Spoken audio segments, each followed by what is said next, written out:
I'll focus most of my presentation on this big question: has globalization really gone into reverse? Before I'll highlight policy implications and show you our latest ranking of the world's most globally connected countries. The debate about a possible reversal of globalization centers on three key questions. Has the growth of global flows gone into reverse? Has globalization given way to regionalization? And are geopolitical tensions fracturing the world economy into rival blocs? The DHL Global Connectedness Index is uniquely positioned to answer all three questions. That's because this is the only globalization index that measures both the size and the geography of international flows. We measure how large international flows are relative to domestic activity, giving us a clear view of the growth of global flows. And we measure the geography of international flows so we can see if they're becoming more regional or if they're breaking up along geopolitical lines. And we analyze 13 different types of trade, capital, information, and people flows to provide the most comprehensive view of the state of globalization that's available. Let's go right to what the data have to say about our first question, whether the growth of global flows has gone into reverse. Here's the size or depth dimension of the index up to right before the start of the COVID-19 pandemic. There's a clear rising trend, albeit with slower and more volatile growth since the 2008 global financial crisis. Now let's look at what's happened since the beginning of the COVID-19 pandemic. There was just a very small decline in 2020, followed by a strong rebound in 2021, and our projection range for 2022 implies that there was another increase last year, despite the effects of the war in Ukraine and slowing economic growth amid surging inflation. So not only did the growth of global flows not go into reverse, global flows have actually grown faster than domestic activity, leaving countries actually more connected than they were before the COVID-19 pandemic. To show you some of the reasons why we came to that conclusion, let's look very briefly at the growth of a few specific types of international flows. Here's the monthly volume of world merchandise trade relative to where it stood right before the start of the COVID-19 pandemic. While we saw a record collapse in world trade in early 2020, global trade volumes surged back all the way to 10% above the pre-pandemic level of world trade as of mid-2022.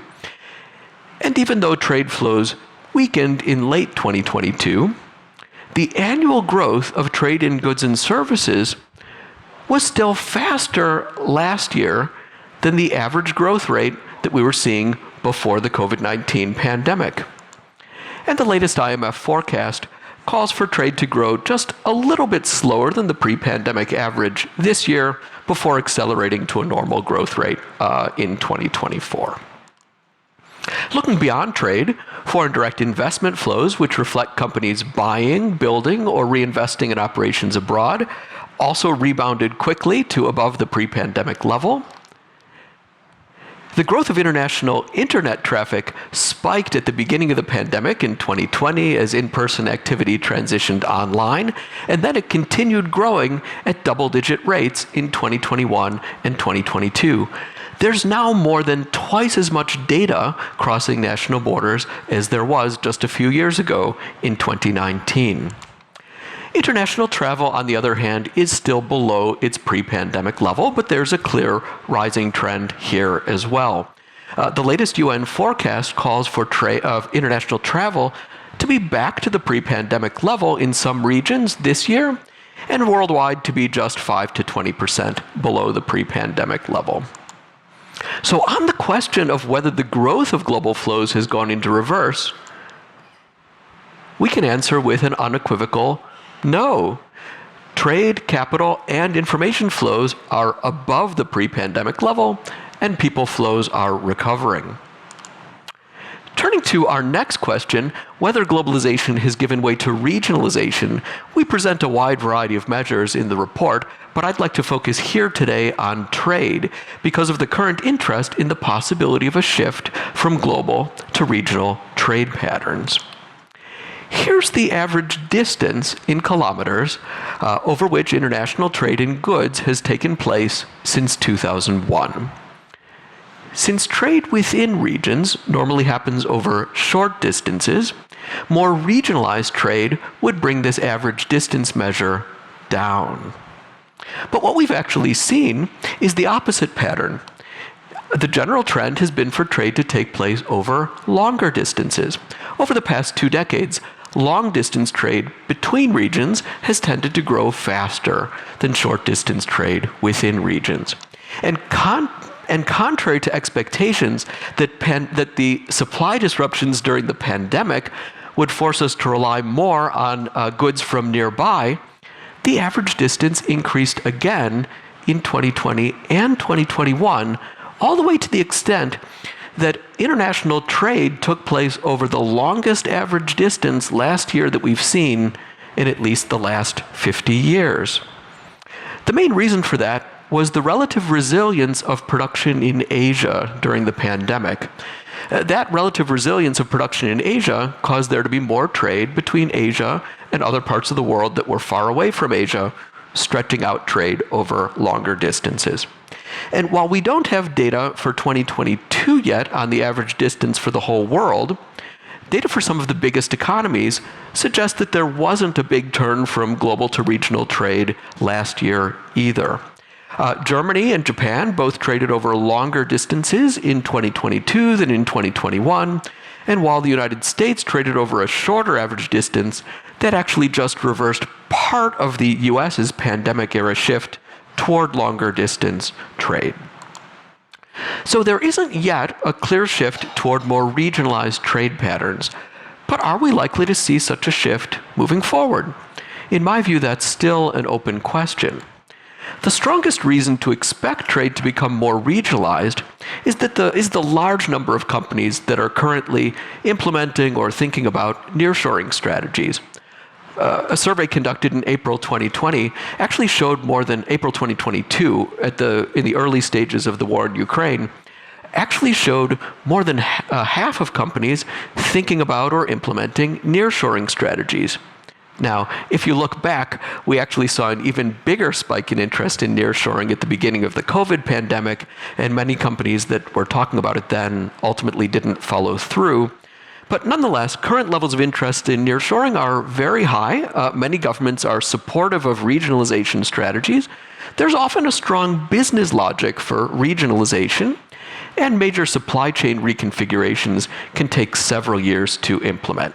So these patterns very well could lead to an increase in regional trade in the future, but there are also several reasons to be skeptical about the idea of a large shift from global to regional trade. Trade is actually already highly regionalized. More than half of world trade already happens inside major world regions, limiting the scope for a large increase. Many of the companies that initially thought that they're going to need to become more resilient by nearshoring ultimately chose to employ other strategies such as dual sourcing, digitization, or adjusting their inventory policies. Shipping costs have come back down, reducing the cost penalty for long-distance trade. Many of the benefits of long-distance trade aren't going away. In many cases, the most attractive supplier is going to be still in a different region. And right now, we're facing a period of slower growth and high inflation, which increases the pressure on companies to look both near and far for the best opportunities. So on the question of whether globalization has given way to regionalization, the answer is no, at least for now, but this will be an important area to continue monitoring moving forward. I'm skeptical about the idea that there will be a large increase in regionalization moving forward, but a modest increase wouldn't surprise me. On our third question, whether geopolitical tensions are fracturing the world economy into rival blocs, I'm pleased to introduce what I believe is the first analysis of the flows between China, the United States, and countries that are allied with those, with China and the US across a wide variety of types of international flows. Let's look first at this idea of decoupling in terms of merchandise trade, and then we'll look at patterns across the full set of flows that we analyzed. Here's the percent of US imports coming from China. That's declined quite substantially since the beginning of the US-China trade war. And here's the percent of China's imports coming from the US. That's also declined. So we do see evidence of US-China decoupling in the area of trade, but it's important not to overstate it because there are actually still more goods flowing from China to the US than between any other pair of countries, and the dollar value of China-US trade hit a new record in 2022.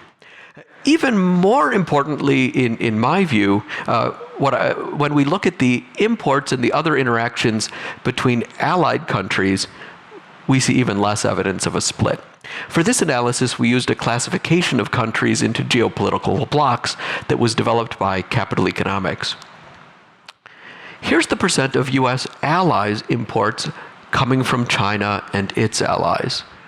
It's actually on a rising trend.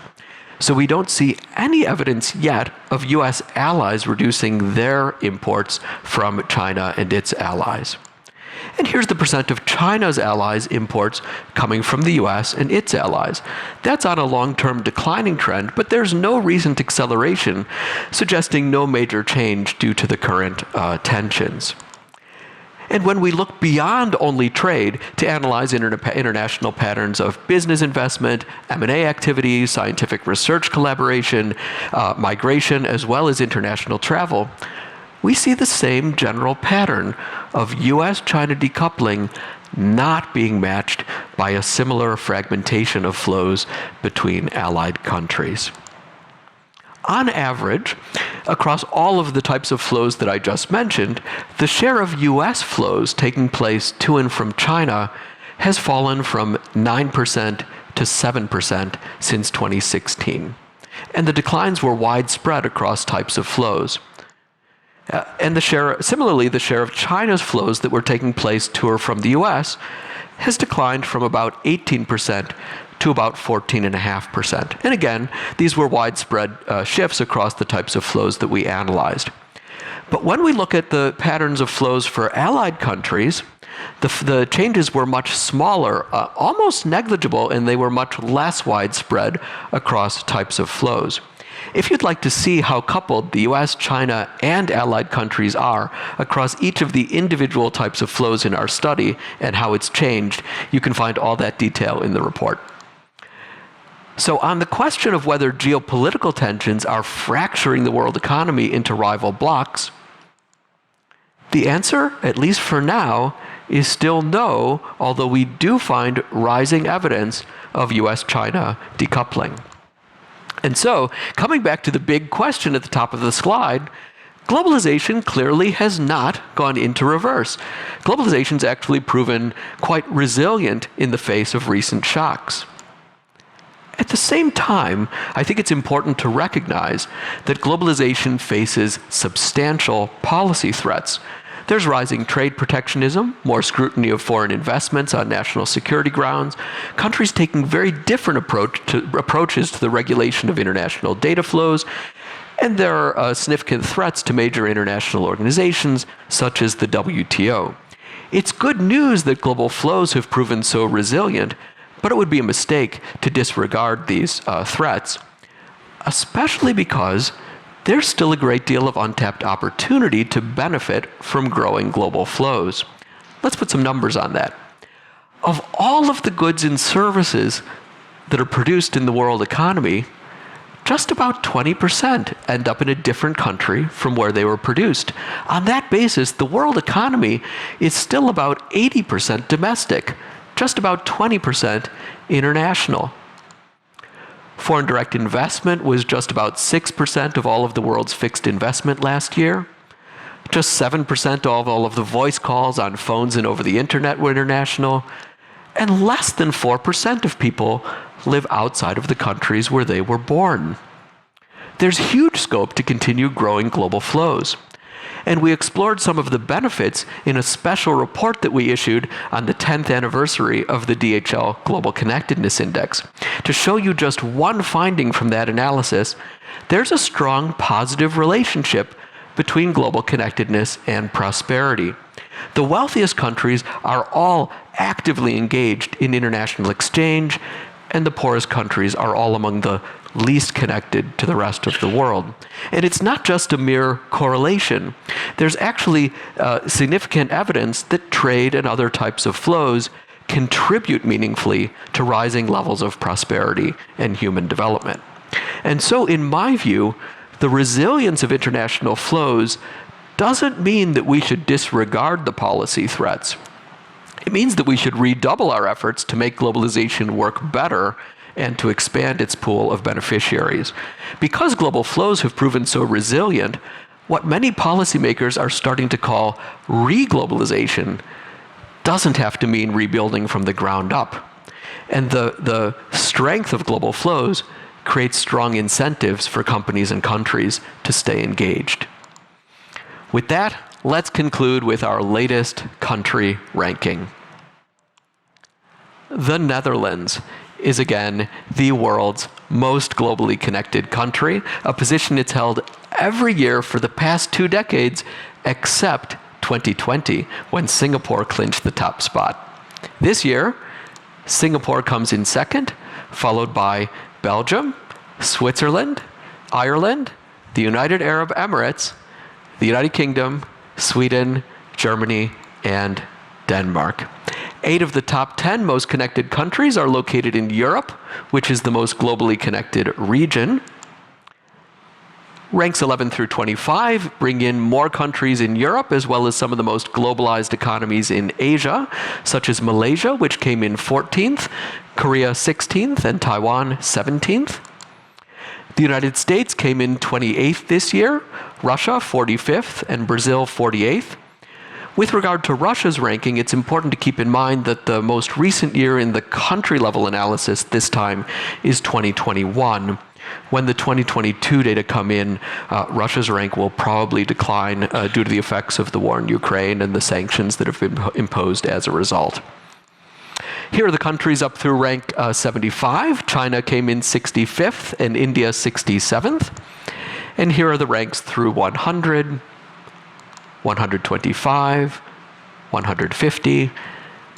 And here's the full ranking of the 171 countries included on this year's index. There's much more content available in the report. There's material on e-commerce growth and corporate globalization. There are more country rankings, including a list of the countries that had the largest connectedness increases since 2001, as well as one-page profiles summarizing each individual country's connectedness patterns. With that, I'll wrap up. Globalization has not gone into reverse. To the contrary, global flows have proven resilient through recent shocks. There's been no reversal in the growth of global flows. Trade, capital, and information flows are above pre-pandemic levels, and people flows are recovering strongly. There's been no shift from globalization to regionalization, at least through 2021. There is mounting evidence of US-China decoupling, but that has not, at least yet, led to a broader fragmentation of the world economy into rival blocs. And the Netherlands remains the world's most connected country, and Europe the most connected region. Thank you very much.